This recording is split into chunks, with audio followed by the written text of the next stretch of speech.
Hello and welcome to Books of Blood. My name is John, and tonight I'm going to be bringing you part 27 of my horror movie collection. This is something I do once a month. It's not exactly my most popular post or popular series, but I do know there are people out there that like it, so I'm going to keep doing it until I finish with it. So tonight I've got 10 movies, all starting with the letter M. So in Sesame Street fashion, this video is brought to you by the letter M and by the number 10. All right. So that being said, let's go ahead and get underway. And for the first one, we've got one that is, this came out in 1980. It was boycotted, protested, whatever you want to call it, by a lot of women's groups because they thought it was misogynistic, because they thought it promoted violence against women, and it does. I'm not going to lie to you, it does. Okay, but it's also considered a classic of the slasher genre, and I'm talking about Maniac. And this stars Joe Spinell as Frank Zito, and this was directed by William Lustig. And so, yeah, Frank Zito, he's the maniac. He goes out and he scalps women, murders them, and then he meets this photographer and falls in love with her. And or I don't know if he falls in love with her or not, but he's kind of smitten with her or whatever. And so you kind of wonder, well, what's this gonna do to his psyche? How's it gonna affect him and stuff like that? I've actually only seen I think I've only seen Maniac. I think I've probably seen it twice. I don't remember a whole lot about it. So yeah, and so I can't tell you every single thing about the movie. I do know that the special effects or the makeup effects were done by Tom Savini, who is of course a master of makeup effects. So yeah, there you go. There's Maniac, the original. And heading into remake territory, I've got the remake of Maniac. And this one stars Elijah Wood in the role that was, of course, played by Joe Spinell in the original film. This one's directed by Patrick Calhoun. There's not a whole big bunch of difference to this one, except that I think it's an artist instead of a photographer that he meets in this movie instead of, as opposed to a photographer in the first movie. So yeah, again, like I said, there's not a whole great deal of difference. It's more updated, of course, because I think this one was made in 2000. Oh lordy, I can't find the year here. I'm not sure. Looks like 2012.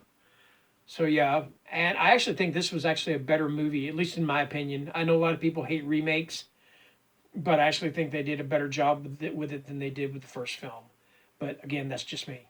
Don't take my word for it. Okay. Okay, next up, this one here, I thought about, do I want to include this one or do I not want to include it? Because I wondered, is this a horror film? I think it's a horror film. I think it's a psychological horror film.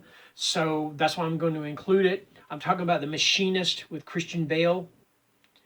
And this is a movie that shows the effect that guilt can have on the human psyche, on the human body. Christian Bale, if you have not seen this film, look up just still photographs of him from the movie. That's not special effects, all right? That is actually Christian Bale's body that you are seeing.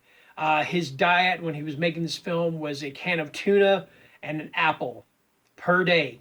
That's it. Nothing else. And then I believe the next film he did was Batman Begins.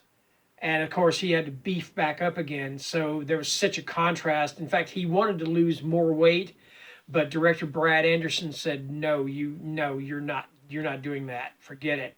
But it's about a machinist. Well, of course, it's about a machinist played by Bale, and he hasn't slept in a year. And he starts. Excuse me. Excuse me. One moment here. I'm sorry. Hang on one second. Let me get a little something. All right. I apologize for that. I don't like to cough on camera. Anyway, he starts seeing like visions of this guy that it's like nobody else can see. So he's just beginning to wonder, is somebody trying to drive him mad, or is it just that his, not having slept in a year, is that affecting him? It's just, yeah, so excellent movie. I mean, if you've not seen this movie, I highly recommend it. It's pretty dark though. All right. Oops, I dropped it. Sorry about that.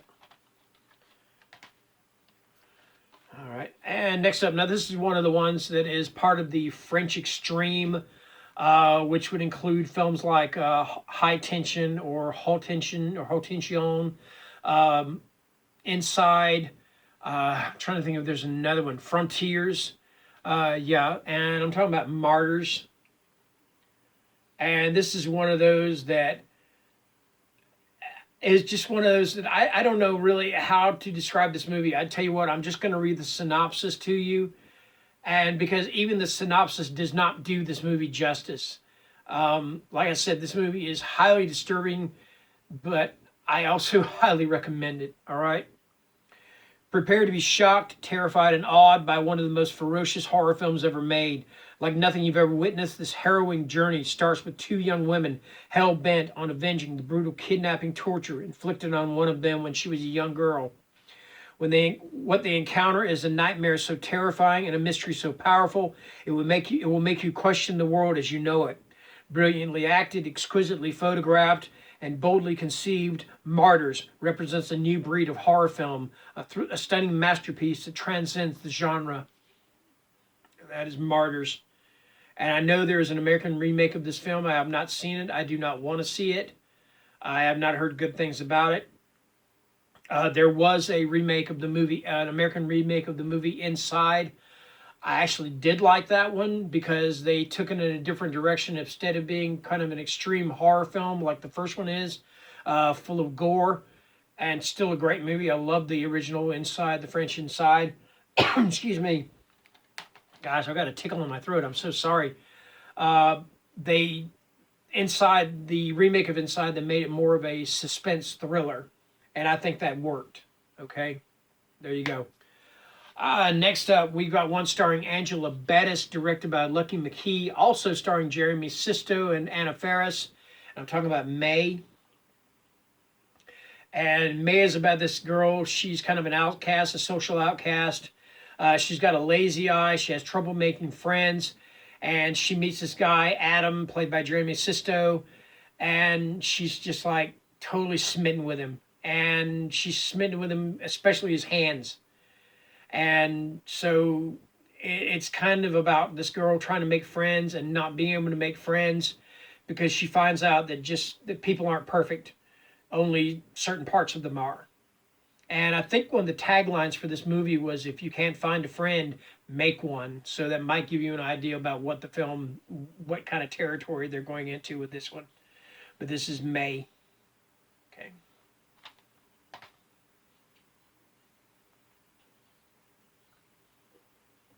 I'm just trying to clear my throat. I'm not trying to act all big and stuff and drink beer on screen, but that's all I've got to drink right now at my house besides water, and I don't like tap water. So anyway, all right, so next up I've got The Midnight Meat Train, and this is directed by Ryu Kitamura, and this is based on a story by Clive Barker.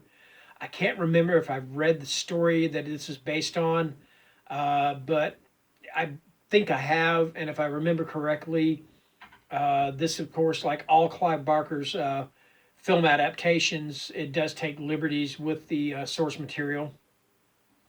But anyway, this is about a photographer who kind of films like dark and kind of the dark side of life and stuff. And he runs afoul of this serial killer known as Mahogany, played by Vinnie Jones. And what he does is he rides the subway back and forth, murdering people on the subway. And of course, this being a Clive Barker film, there's a whole lot more to it than that. But I think this probably stayed in theaters like a week, maybe a week and a half, and it was just gone so fast. I didn't even see it in theaters. I saw it on DVD, and I loved it. I did. My favorite Clive Barker film has got to be Candyman. I absolutely love that movie. But yeah, we're not talking about Candyman. We're talking about The Midnight Meat Train. And there you go.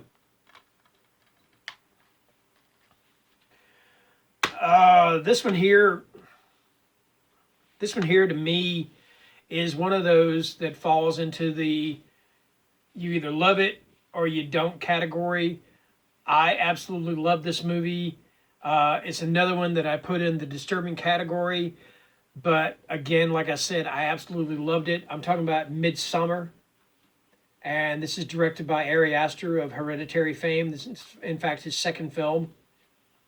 And it's about this young girl who, after a tragedy in her family tragedy, she goes to Sweden with her boyfriend, and they go to this village in Sweden, and the people in the village are kind of strange, and they have these rituals and these kind of cult-like practices, I guess you could say, and it kind of spirals into a big nightmare for all of them.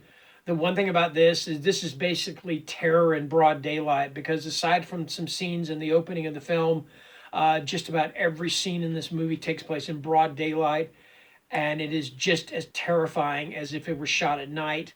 One movie I compare this one to is The Wicker Man, and I consider The Wicker Man to be an absolute masterpiece, and I think as the years roll on, that's the same thing is going to be said about this film. You know, you may agree with me, you may disagree with me. I don't care. That's your opinion. You're entitled to it. That's fine. But I absolutely love this film. I want to show this one to my wife. Just haven't had the opportunity to do so. So that is it. Midsummer. Next up, this is a 3-film set, but I'm only going to talk about the first film, and this is Mimic, directed by Guillermo del Toro. This was his first American film, and I don't. You know what? I think I've seen this movie one time. It's not one of my favorite Del Toro films. Hellboy is. I like Hellboy. I like The Devil's Backbone better. Pan's Labyrinth. Oh my God, Pan's Labyrinth is just a beautiful film. This one just does not seem like a Del Toro film to me. And I get a feeling a lot of that had to do with the studio and the producers or whatever, and how they wanted their vision of the film to be done. And I get a feeling that Del Toro's hands were a little bit tied. You know, I'm not sure about that, but that's just a feeling I get. So there you go, Mimic. And by the way, there's Mimic 2 and 3. I watched 5 minutes of Mimic 2 and shut it off. I couldn't watch it. It's just like, it's crap. Just complete crap. All right. So next up, last but not least, I've got 2 films. One is the original. One is the sequel to it.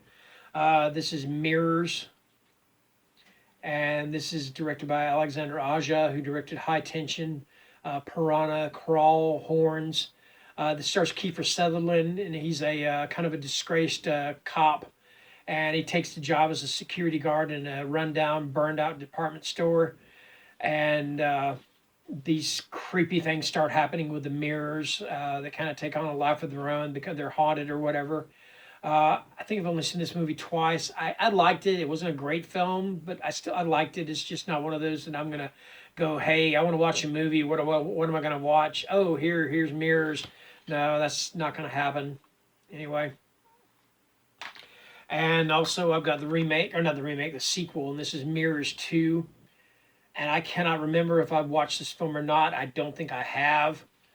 I'm going to read the synopsis, and maybe that'll jar my memory.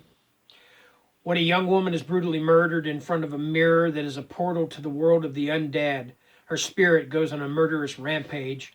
One by one, she stalks the men and women responsible for her horrific death, exacting bloody revenge by dismembering and eviscerating the guilty. They can't run, they can't hide, they can't look in the mirror. You know, that's got to be a bummer. You can't look in the mirror. How are you going to comb your hair or whatever? How are you going to put on makeup, stuff like that? I don't think I saw this movie. I don't remember this movie. If I did, and if I don't remember much about it, it must not have been very good. I don't know. But yeah, that's it. Mirrors 2, unrated. All right. So that's going to do it for my 27th edition of my horror movie collection. So thank you for watching, and good night.